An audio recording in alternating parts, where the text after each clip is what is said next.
Why do you hurt these poor children? I don't hurt him at all. What familiarity have you with the devil? The Lord knows. I have not hurt them. Are you an innocent person relating to this witchcraft? I am innocent.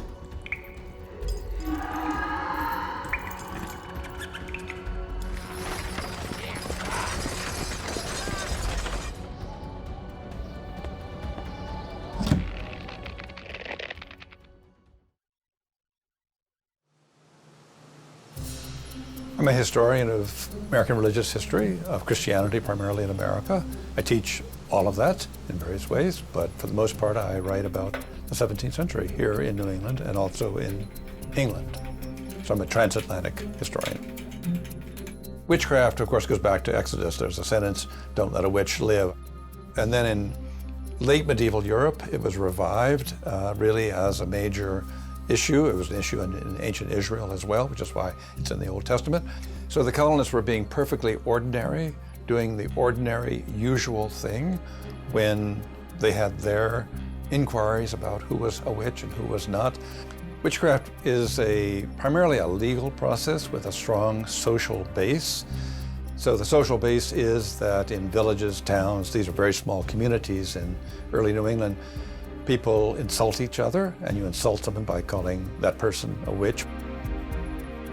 I came to Salem and I spent just about 3 weeks here and did a lot of research. And there were records, that you can only read in Salem. So there were records of what were called the examinations, which were the pre-trial hearings, which are very full. I mean, it's wonderful that we have all those records.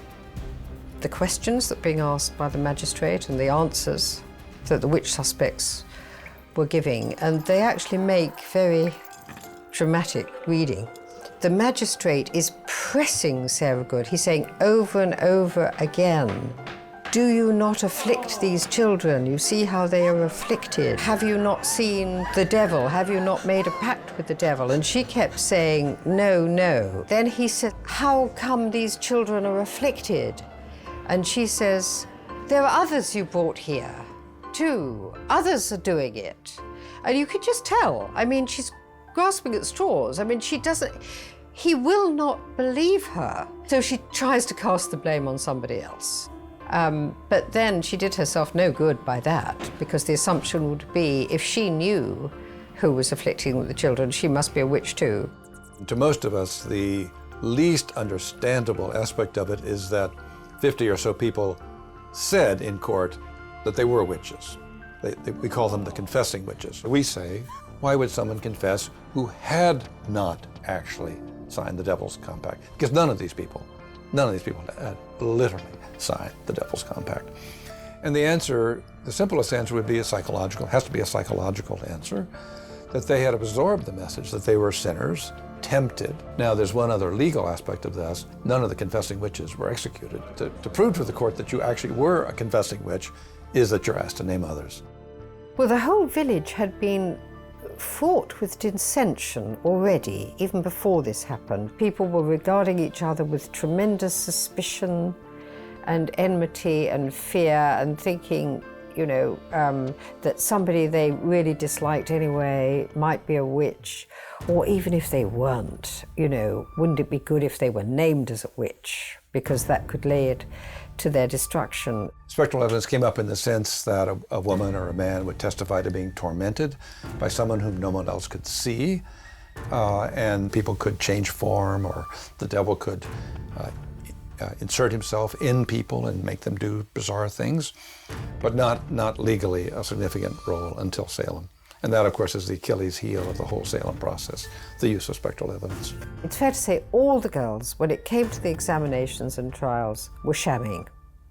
They may have been genuinely hysterical before, they may have genuinely thought they were being bewitched before, but when it came to the examinations and trials, they were putting on a show that they knew they had to put on, because otherwise they might start being accused of being witches themselves.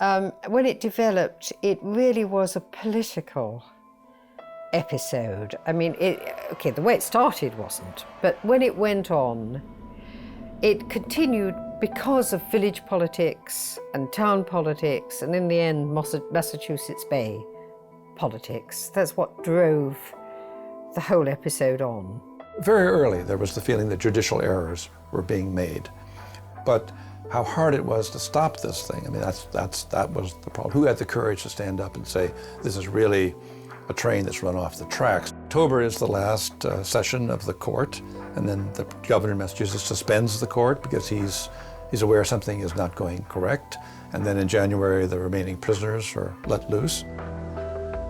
So it all, like, teetered to an end. I mean, there was no great statement from anybody saying this has all been the most dreadful mistake. We've executed 20 innocent people. What I hope people would learn is how witch hunts happen. We can learn to be aware if such a process seems to be starting in a community at any level. What it is about us that causes us to become fearful and suspicious and irrational in certain situations and end up causing terrible destruction.